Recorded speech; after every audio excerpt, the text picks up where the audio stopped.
You're hanging with Cher and Lil as we talk about CANTAG. with Rugby League Canada President Bob Jowett. We're here with Bob Jowett, President of Canada Rugby League, and he's invited us to the first outing for 2020. And we're out here with a whole group of people that are doing CANTAG. That sounds very exciting. Can you give our audience a little bit of an idea what CANTAG is and how it's related to Rugby League? Absolutely, and we're obviously excited to be out here. And with the COVID situation, it's obviously been very difficult.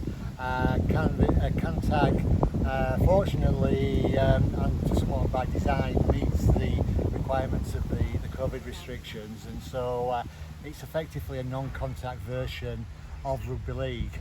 We really like CANTAG for various reasons, and immediately I've got to give a shout out to the NRL because effectively we've taken their game. In Australia it's named League Tag. Over here we've called it CANTAG. We did reach out to them and we have got permission, so we do acknowledge the NRL and give them thanks for being able to use their game. And there's multiple advantages to CANTAG League Tag that we can see. I mean, clearly it's a sport that can be played from anybody from age 4 to 94. It can be played as co-ed. It can obviously be played in schools. It can be played everywhere. It's a fantastically inclusive version of the sport. Yes, it's a great game to play co-ed. I mean, way back when I was actually relatively young, my wife played Rugby League as well, and we'd play co-ed versions of the sport, including CANTAG to some degree, which back in my day, about 20 years ago, was named as Bull Tag. And the tag design, which is a little bit unique, that actually comes from the Bradford Bulls. So I will give a shout out to the Bradford Bulls.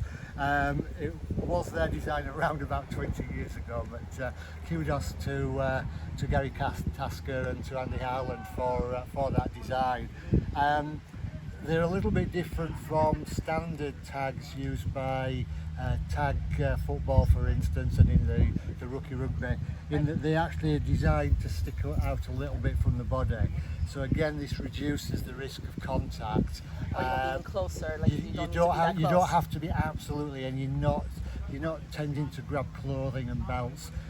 One issue with some of the versions is that there's a tendency for fingers to get caught in clothing and belts, and there have been cases of broken fingers and such like that, which obviously health and safety is a big issue and it's something that we want to avoid. Yep. This design it almost forces you to grab at the loose part of the tag away from the body and vastly reduces the risk of injury. So they're a great design. I think other than Bradford Bulls, we're probably the first in the world to adopt this design, but I think it's absolutely right, and this is the way we want to go forward.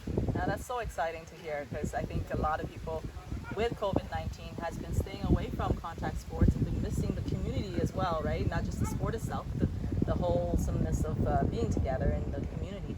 So I think this brings more people together and playing sports in a safe way. Yeah, no, absolutely, and I mean, you can see today from the old guys that have turned out. I think they're absolutely desperate to play a little bit of sport and get together as closely as you can, acknowledging the social distancing rules, right, obviously, to actually to play a bit of sport and actually have a run out and try to get a little bit fitter. So yes, it's very important. Obviously, we've got to be careful, and with Canada Rugby League, we've got to look at the provincial guidelines.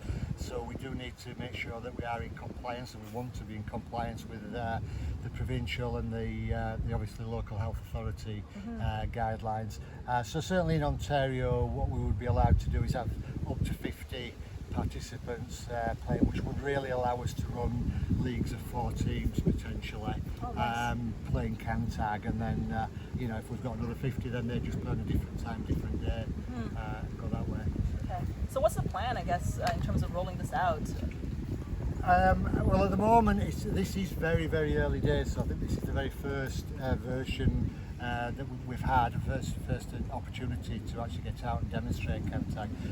But we really would like to roll it out, certainly across the provinces.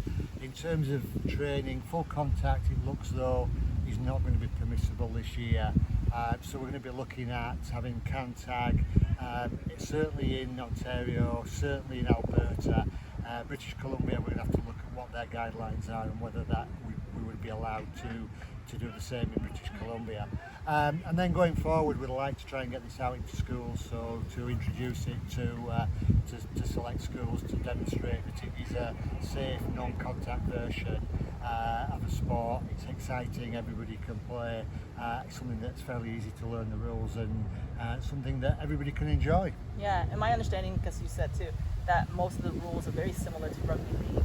So the kids or whoever's playing is actually building a really good foundation and skill set that they need not only to enjoy and watch the game, but also then eventually become the athlete in that sport. Yeah, I mean, it is interesting that in Australia the participation numbers for league tag are astronomical, and certainly in certain parts of the country.